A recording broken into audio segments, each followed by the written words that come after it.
Hi, I'm Mark Evans for Triathletes in Motion. Our YouTube channel is specifically to utilize this book, this extensive resource of training, and then have me coach you as if I'm one-on-one to how to use some of these principles, some of the real strong core principles that you can then take, or if you're an athlete or a coach, and then innovate and utilize your own. But you need to have these principles, I believe, in order to become a more successful coach or achieve the outcomes you desire as an athlete. Today we're going to talk about how you gauge effort.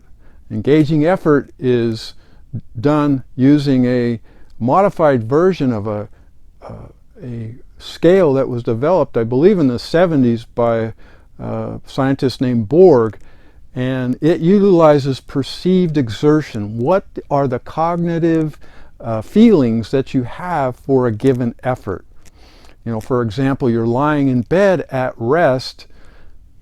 That's going to be pretty light effort.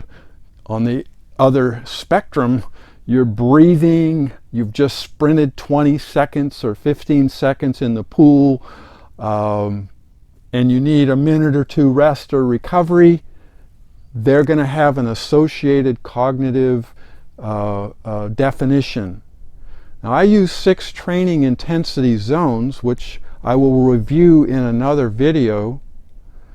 But today we're going to talk about why it's important from a cardiovascular, muscular, neuromuscular, neurological, biochemical energy systems that help you determine what the effort is. And if you think about it, the reason we do that is, what's the goal of the workout?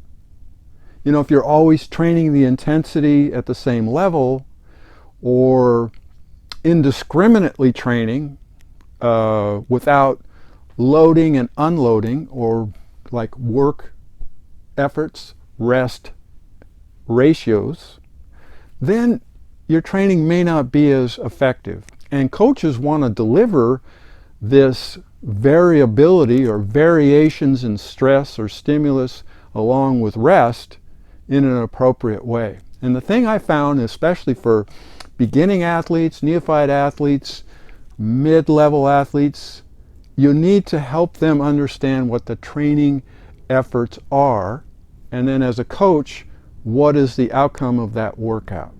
So table 1.1 in chapter 1 of Triathletes in Motion is essentially, let me go ahead and grab it and I'll put it up on the screen here, is a level of exertion, intensity, and fatigue. These are the exertion level, or the cognitive level, no exertion at all being the lowest, extremely light to very light, light, and so on, all the way up to extremely hard to maximal, and then maximal.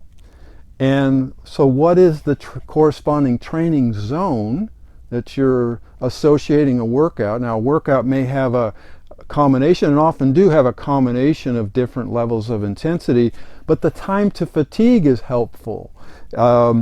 Maximal, like 10 seconds, is about all that you can sustain that.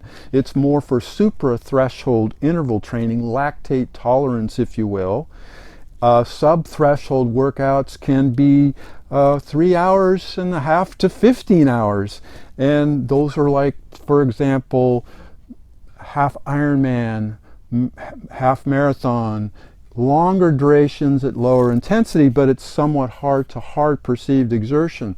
And the reason for this foundation, the key reason for this is that it's oftentimes utilized when maybe there's a training effect where your cardiac output has gone up. So if you're just using power or heart rate as that number, I mean, I used to work with an exercise physiologist at Olympic Training Center when heart rates first came out, heart rate monitors, and we talked about the variability, cardiac drift, motivation, caffeine, sleep, rest, what period of training that you're in affects heart rate. Well, the same thing could be true for power, but perceived exertion is always there for the physiological, environmental, cognitive motivation that you might have. And it's a good guide to utilize that below or as the foundation to power and heart rate. So I think it's a valuable tool that you can look at as a principle of training, that you understand what you're doing. What is the goal of the workout? What are the characteristics? And you can use this table as an athlete, a coach, to help yourself and your athletes become better and achieve the outcome that they're looking for in the training. I'm Mark Evans, and thank you so much for watching.